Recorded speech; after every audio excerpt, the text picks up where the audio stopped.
নমস্কার, জ্যোতিষ কণ্ঠ চ্যানেলে আপনাদের সবাইকে আন্তরিক স্বাগত জানাই। জ্যোতিষশাস্ত্রে সাড়ে সাতি শব্দটি শুনলেই আমাদের মনে একটা অজানা ভয় কাজ করে। শনিদেবের এই ৭.৫ বছরের সময়কাল মানুষের জীবনের অন্যতম কঠিন একটি পরীক্ষা। আজকে আমরা আলোচনা করব মেষ রাশির সাড়ে সাতি এবং বৃষ রাশির জাতকদের জন্য আগাম সতর্কতা নিয়ে। বন্ধুরা, আমি সাধারণ স্লাইড শো দিয়ে ভিডিও বানালেও জ্যোতিষশাস্ত্রের এই গভীর তথ্যগুলো আপনাদের আগামী দিনের আর্থিক ও মানসিক বিপদ থেকে রক্ষা করতে পারে।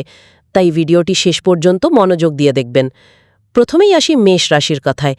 মেষ রাশির জাতক জাতিকাদের জীবনে শনি সাড়ে সাতির প্রভাব পড়তে চলেছে। এই সময়টা আপনাদের জন্য অত্যন্ত ধৈর্যের পরীক্ষা নেবে।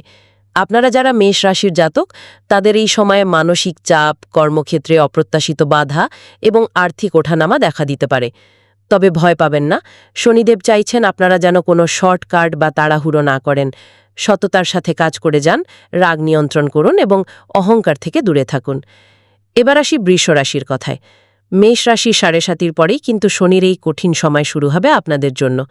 তাই বৃষরাশির জাতক জাতিকাদের এখনই সাড়ে সাতির জন্য মানসিক ও আর্থিকভাবে প্রস্তুতি নিতে হবে।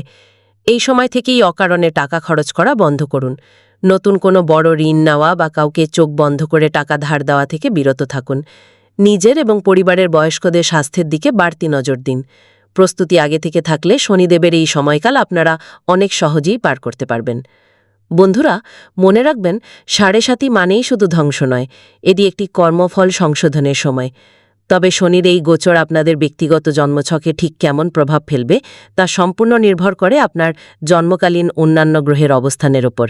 তাই মেষ এবং বৃষ রাশির জাতকদের আমি বিনীতভাবে অনুরোধ করব, সম্ভব হলে আপনাদের জন্মছকটি আপনার আশেপাশের কোনো অভিজ্ঞ এবং ভালো জ্যোতিষীকে দিয়ে একবার বিচার করিয়ে নিন।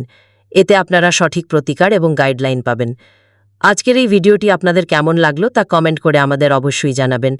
আপনাদের সুন্দর মতামত আমাকে নতুন ভিডিও বানাতে অনেক উৎসাহ দেয়।